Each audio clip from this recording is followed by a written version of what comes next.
নমস্কার বন্ধুরা, আমার সহজ রান্নাবান্না চ্যানেলে তোমাদের সবাইকে স্বাগত।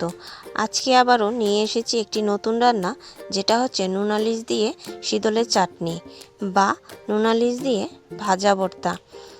এটা দুটো নামেই পরিচিত।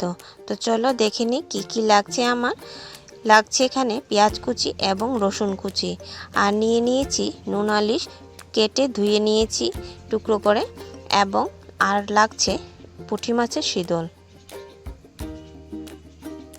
প্রথমে আমি কড়াইটা বসিয়ে দিলাম গ্যাসে এবং তাতে দিয়ে দিলাম সর্ষের তেল গরম হতে।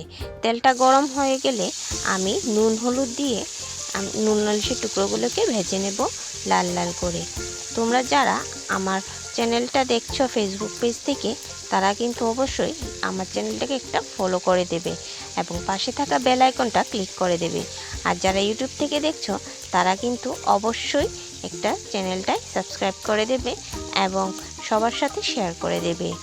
আর তোমাদের কাছে ভিডিওটা ভালো লাগলে লাইক করে দিও এবং কমেন্টে জানাও। আর ভালো না লাগলে ডিসলাইকও করতে পারো, সেটা তোমাদের উপর পুরোপুরি নির্ভর করে। দেখো এখানে টুকরোগুলোকে আমি নুন হলুদ দিয়ে ভেজে নিচ্ছি। তো ভাজা হয়ে গেলে তারপর এগুলোকে আমি একটা অন্য জায়গায় তুলে নেব। এই রান্নাটা কিন্তু গরম ভাত বা খিচুড়ি দিয়ে খুব ভালো লাগে এবং দুর্দান্ত স্বাদের হয়। তোমরা চাইলে নুনালিশটা স্কিপও করতে পারো। এখানে আমার লাল লাল করে টুকরোগুলো খুব ভালো করে ভাজা হয়ে গেছে। এখন এটাকে একটা জায়গায় তুলে নেব।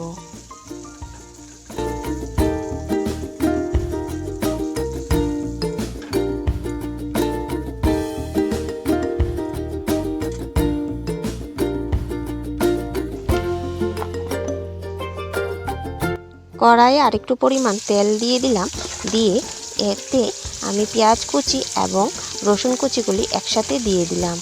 আর উপর থেকে তাড়াতাড়ি যাতে নরম হয়ে যায় আমি লবণও দিয়ে দেব।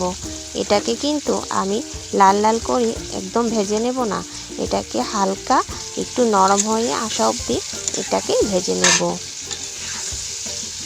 তোমরা চাইলে ঢেকে ঢেকেও ভেজে নিতে পারো।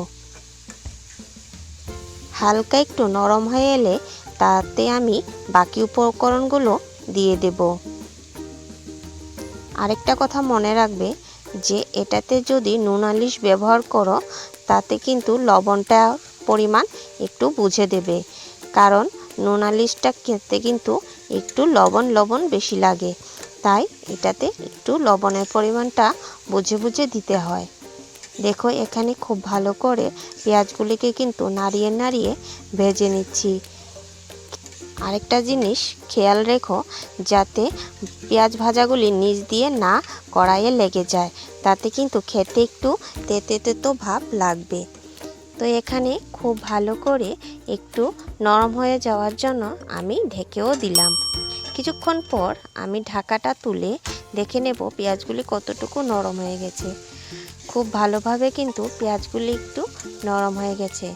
এখন আমি আবারও একটু নাড়িয়ে দিয়ে তাতে বাকি উপকরণগুলো দিয়ে দেব। তোমরা কিন্তু এই রান্নাটা অবশ্যই বাড়িতে একবার ট্রাই করবে, যারা শীতল শুটকি খেতে খুবই পছন্দ করো। এখন উপর থেকে দিয়ে দিলাম আমি ধুয়ে রাখা শীতলগুলো, দিয়ে এটাকে খুব ভালোভাবে পেঁয়াজের সাথে মিশিয়ে নেব।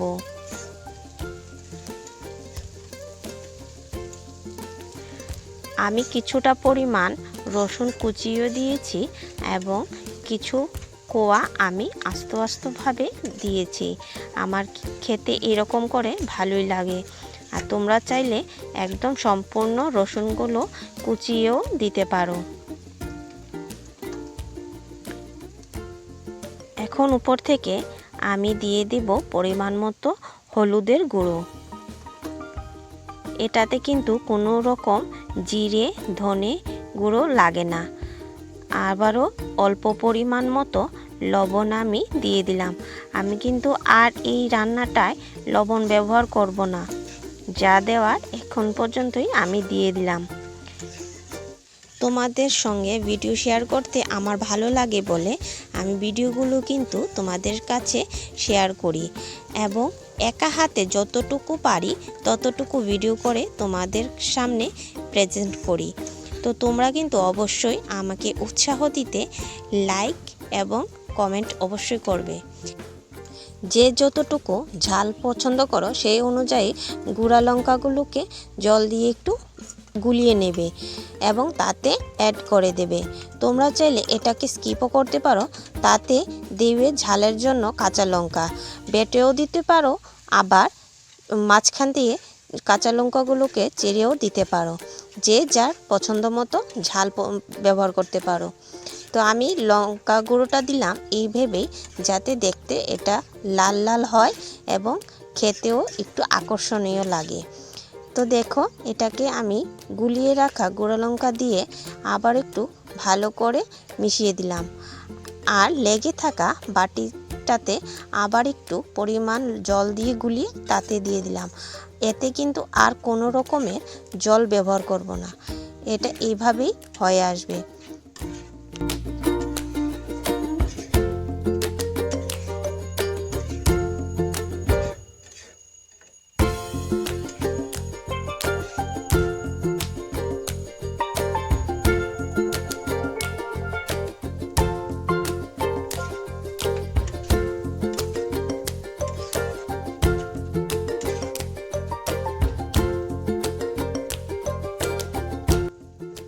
এখন এটাতে আমি দিয়ে দেব ভেজে রাখা নুনালিশের টুকরাগুলো। খুব ভালোভাবে এটাকে একটু নাড়িয়ে মিশিয়ে নেব, আর একটু অপেক্ষা করলেই আমার রেডি হয়ে যাবে ভাজা ভর্তা বা নুনালিশ দিয়ে শীতলের চাটনি।